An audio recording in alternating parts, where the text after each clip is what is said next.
अधिकार रखते हैं। इतना चैलेंज के साथ हम एक विज्ञान का विद्यार्थी होकर आप लोगों के बीच में बात कर रहे हैं। अब एक तीसरा लेटर है, वो तीसरा लेटर क्या होगा, यहां से निकलेगा, आके टकराएगा कहां, दांत में। दांत भी उसका दिशा को रखेगा कि चेंज करेगा, तब उस लेटर या उस वर्ड शब्द को हम लोग करते हैं डेंटल, दांत। कितना तरह का लेटर हो गया आपका, बोलिए। एक लेटर और बच गया, जो यहां मुंह से आया, कंठ से निकला, और कंठ से निकल करके आकर करके ये जो होंठ है ये दिशा को परिवर्तन करता है। इसीलिए ये लेटर सब या वर्ड सब को कहा जाता है लेबियल। लेबियल हिंदी में इसका नामकरण अपने ढंग से वो लोग, ऑर्गन वही रहेगा, नाम उसका चेंज करेगा, शब्दावली चेंज करेगा। तो पूरे दुनिया में जितना भी तरह का भाषा है वो तो लेटर इसी ढंग से निकलेगा, चाहे फ्रेंच हो, चाहे स्पेनिश हो, चाहे इंग्लिश हो, चाहे हिंदी हो, चाहे कुड़माली हो।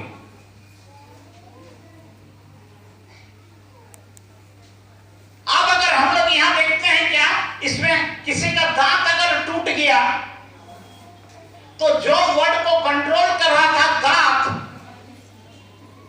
वो क्या जो बोलेगा सब लोगों को समझ में आएगा? इसीलिए दांत टूट जाने से जो वर्ड यूज कर रहा है वो समझने में हम लोगों को दिक्कत। एक ऑड वर्ड बच गया, वो है जीभ। भी क्या करता है, साउंड वेव जो है उसको चेंज करता है, उसका वेवलेंथ को चेंज करता है और उसका इंटेंसिटी को चेंज करता है। वैसा वर्ड्स को लिंगुअल वर्ड्स कहा जाता है। तो टोटल कितना वर्ड खड़ा हो गया, 6।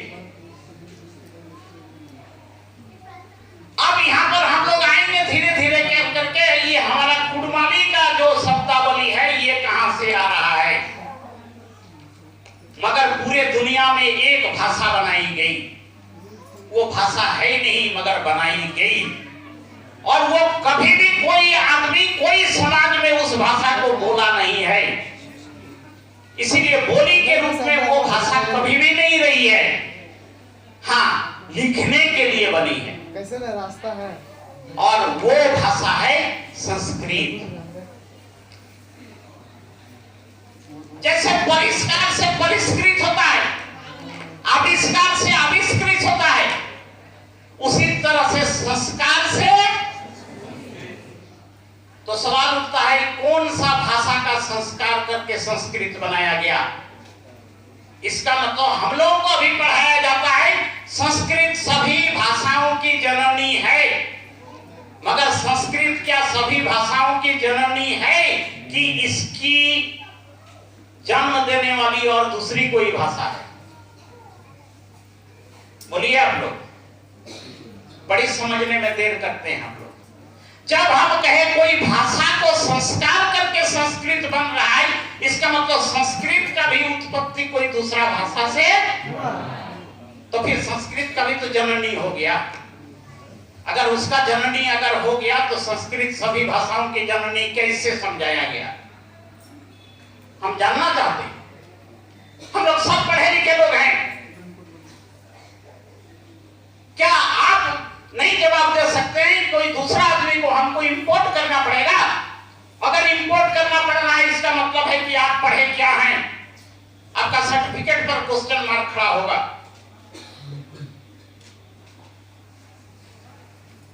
अब आते हैं,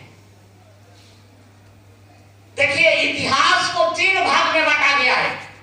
एक भाग है प्री हिस्ट्री, उसमें है क्या, प्री हिस्ट्री, PRE। ये प्री हिस्ट्री का कालखंड कब से कब तक है? तो जब तक कोई लिपि का आविष्कार नहीं हुआ था, लिखने लोग नहीं जानते थे, उस समय तक के जो भाषा था उसी भाषा को जब तक वो कालखंड था उसी कालखंड को कहा गया है क्या? Pre history. यानी इसमें कोई लिखित प्रमाण मिलेगा? नहीं मिलेगा। लिखने लोग सिखा ही नहीं है, लिपि बना ही नहीं है।